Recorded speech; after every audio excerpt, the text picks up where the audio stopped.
Time now for part 2 of 10 questions with Kyle Havlena. Kyle, what's your favorite pregame meal? Chicken, red vegetables. We talked a bit about movies last year when I had you on. What is your favorite type of movie?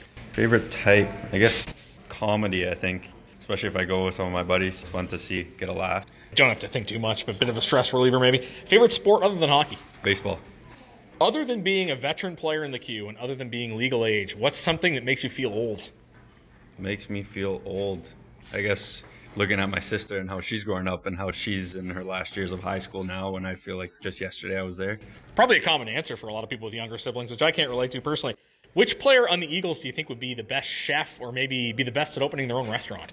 Adam McCormick, for sure. What kind of culinary skills do you think he has? He's a pretty organized guy, and I know he likes to cook sometimes, for sure him. Last year you mentioned you were pretty good at math. What's another subject you like in school? I just started taking marketing, and I'm pretty interested in it also, so it's still part of the business aspect. It's fun. If you had to pick another number to wear on the ice other than the one you wear, what would it be? Good question. I think I'd take 2 just because I wore number 2 in Midget Espoir, and that was a big year for me, so good stepping stone, so maybe 2. Awkward situation I think everybody finds themselves in. You're walking along and somebody's behind you. You don't know whether to open the door. How far behind you does someone have to be before you don't feel bad about holding the door open for them?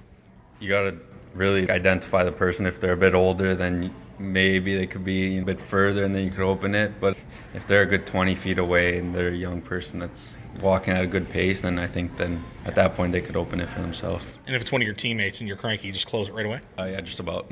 That makes sense. I'm sure the feeling would be mutual there. Favorite color? Red. Philosophical one to finish off. We're counting on Kyle to be deep here. What's the key to enjoying life? I guess living life in the present moment, not thinking about the past or the future, living now and just making sure you don't get pulled away from what you're thinking about in the future. Well, Kyle, thanks for letting us get to know you a little bit. Best of luck the rest of the season. Thank you, Pat. That's Kyle Havlena joining us at 10 Questions. You're listening to Carstar, Cape Breton Eagles Hockey, 1270 CJCB.